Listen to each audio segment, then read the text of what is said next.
As the cases rise of patients being treated by the NHS for gender dysphoria.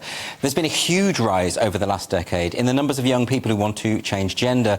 But are they pushed towards irreversible surgery too soon when treatments such as therapy may be a better option? So here to discuss this, I'm joined in the studio by the psychoanalyst and former senior lecturer in the history and philosophy of medicine, Bob Withers, and I will shortly be speaking by video link to Richie Herron, who has undergone gender reassignment surgery. Bob, welcome to the show. Can I ask you first, is it the case that you think that too many people are being pushed into surgery when there might be other avenues available? Well, it's a complicated question. When you say pushed, it suggests there's somebody actually doing the pushing.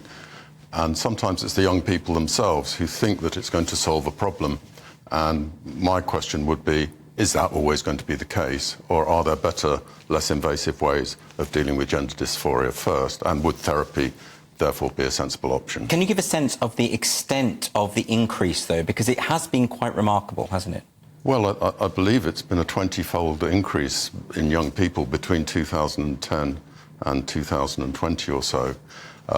It's been massive, and particularly the increase in biological females. So we all know that girls traditionally have found puberty and the female body, when it becomes adult, quite difficult. And if you couple that with autism, then there seems to me to be a probable link between the difficulty growing up, the prevalence of autism and being female, and that should be investigated as one possible reason why there's been a rise in the number of girls seeking a diagnosis with gender dysphoria.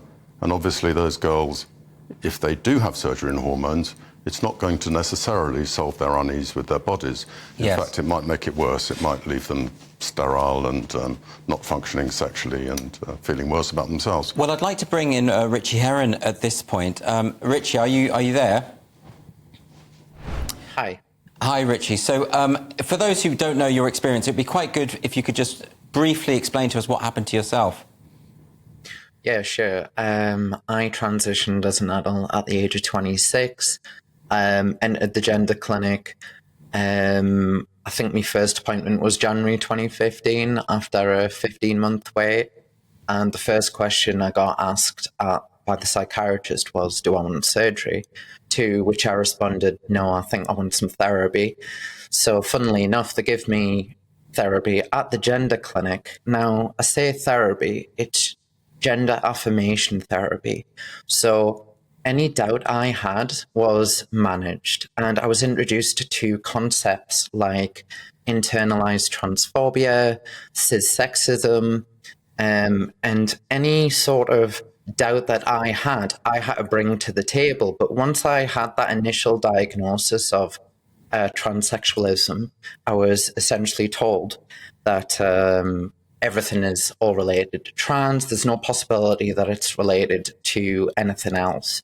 I brought up the concept of my obsessive thoughts, because I've been diagnosed with OCD since before I entered the clinic, the possibility of autism.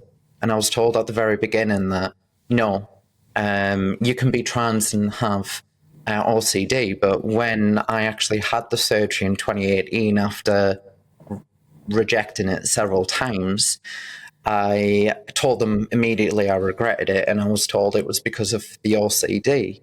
So it felt like I was in this impossible scenario with the gender clinic, that I was the one who was doing the questioning, quite rightly, because as Bob said, it is patient-led, and so it should remain like that. But if I'm presenting a doubt, then I think that should be heard properly. And also, we need to really talk about the pathway to surgery.